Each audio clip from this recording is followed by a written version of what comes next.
Halo sobat, dimanapun kalian berada, welcome back to channel MRCpedia. Yang pastinya kali ini kita masih akan mereview film-film yang sangat populer dan legendaris pada masanya.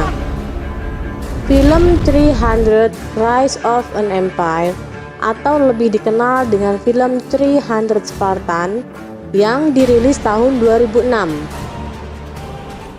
Film ini bukan hanya sekedar menceritakan tentang sejarah Spartan, namun ada banyak sisi lain yang akan diulas tentang politik, taktik dan strategi peperangan serta hukum kekuasaan.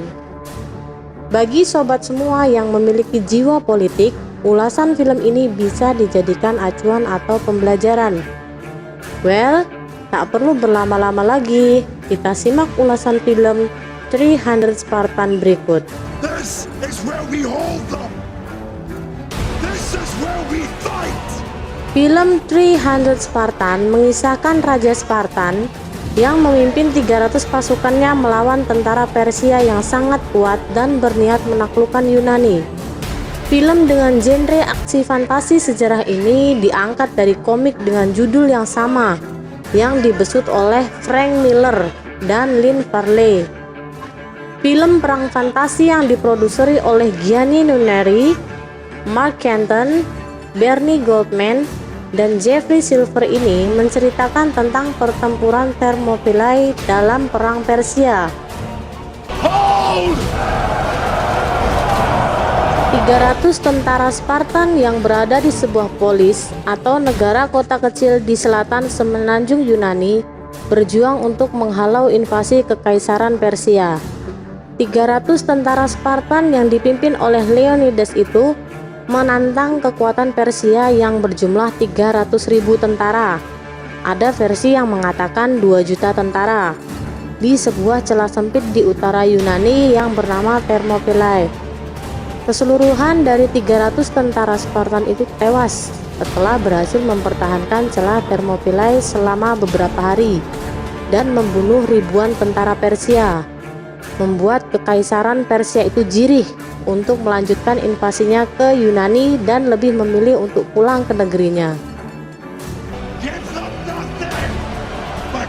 Ketika kita mendengar kisah semacam ini, siapapun pasti bertanya, bagaimana mungkin 300 prajurit mampu menahan sebuah kekuatan yang berjumlah 1000 kali lipat dibandingkan dengan dirinya? Apakah kisah itu hanya isapan jempol semata? Sebuah kisah yang dilebih-lebihkan, bahkan sebuah kisah mitos yang tidak nyata? Jawabannya bisa ya atau tidak.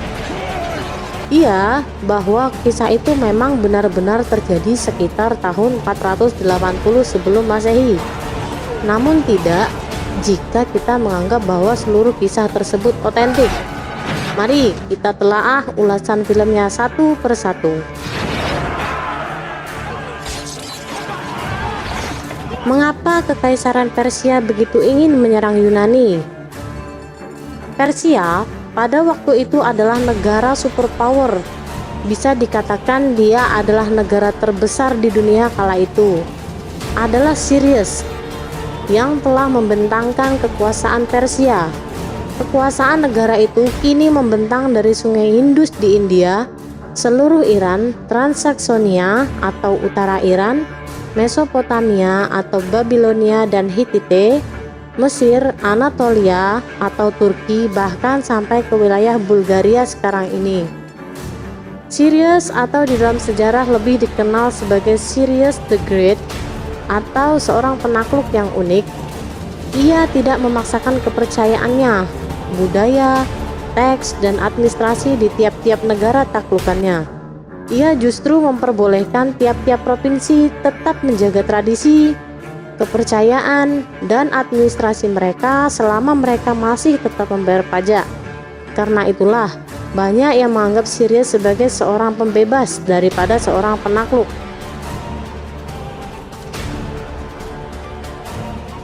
Di Anatolia, Sirius merebut kerajaan Ionia, sebuah kerajaan kecil bentukan koloni Yunani. Seperti kebijakannya yang sudah-sudah, ia memperbolehkan Ionia tetap menjaga tradisi mereka. sebuah kota bernama Sardis dibangun untuk menjadi ibu kota dari Ionia yang baru. Namun 15 tahun sesudahnya, Sardis di bumi hanguskan oleh orang-orang Ionia yang memberontak antara tahun 499 sampai 493 sebelum Masehi. Sekarang Persia diperintah oleh Darius 550 sampai 486 sebelum Masehi, dan ia ingin membalaskan dendamnya kepada orang-orang Ionia ini. Pemberontakan dapat dihancurkan, namun baru-baru itu diketahui bahwa ada dalang di balik pemberontakan itu, dan bukti itu mengarah kepada polis Athena. But take from them everything. Athena yang dimintai tolong oleh orang-orang Ionia setuju untuk mengirimkan bantuan.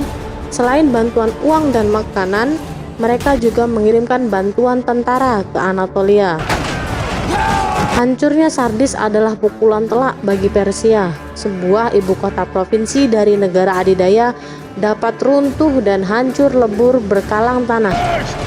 Hal tersebut tentu saja menurunkan prestis dan bisa-bisa membuat wilayah-wilayah yang lain termotivasi untuk memberontak. Namun balas dendam Darius kepada orang-orang Ionia saja tidaklah cukup. Ia menginginkan dalang di balik kehancuran Sardis ikut menanggung penderitaan. Ia mengirimkan sebanyak 30.000. Sumber lain mengatakan 80.000 pasukan untuk menghancurkan Athena melalui jalur laut. Untuk menghadang ini, Athena dan negara-negara sekutunya memobilisasi 8.000 sampai 12.000 pasukan. Perang inilah yang di kemudian hari dikenal dengan sebutan Battle of Marathon. Pertempuran ini terjadi pada tahun 490 sebelum Masehi di tepi pantai kota Marathon, sebuah celah sempit di antara dua buah gunung. Hasil pertempuran ini adalah kemenangan telak bagi Yunani. Kabar dari kemenangan ini kemudian dibawa oleh seorang pelari menuju Athena dan sampai sekarang masih diabadikan sebagai simbol Olimpiade atau yang sering disebut sebagai lari maraton. Darius insaf atas kekalahannya ini. Dalam sisa kekuasaannya, ia terus merencanakan serangan ulang ke Yunani. Namun ajal sudah menjemputnya sebelum rencana itu dapat direalisasikan. Penerus Darius yaitu Xerxes antara tahun 486 sampai 465 sebelum Masehi adalah orang yang akan mengeksekusi rencananya. Selama 5 tahun, ia mendayagunakan kekuatan Persia yang luar biasa untuk mengumpulkan pasukan sebanyak dan sebaik yang ia bisa. Ia pun berhasil mengumpulkan 300.000 pasukan, bahkan lebih, untuk menyerang Yunani. Xerxes berkoalisi dengan Artemisia untuk mewujudkan dendamnya. Artemisia mempunyai latar belakang sebagai warga Yunani yang keluarganya dibunuh dan diperkosa oleh tentara sipil Yunani. Pada saat remaja dijadikan sebagai budak dan pelampiasan nafsu para tentara, dan pada akhirnya dibuang di tengah jalan. Ditemukan dan dirawat serta dilatih oleh tangan kanan Raja Darius, sehingga dipercaya menjadi jenderal perang pasukan Persia. Ambisinya untuk berperang menaklukkan Yunani membuatnya tega mencabut anak panah yang menancap di jantung Raja Darius sehingga menyebabkannya tewas.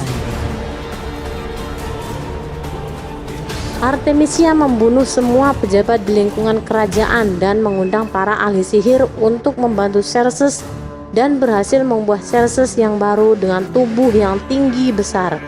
Xerxes sukses menjadi Raja Persia dan mendeklarasikan perang terhadap Yunani. Gegen ein monströses Heer von über 1 Million Mann.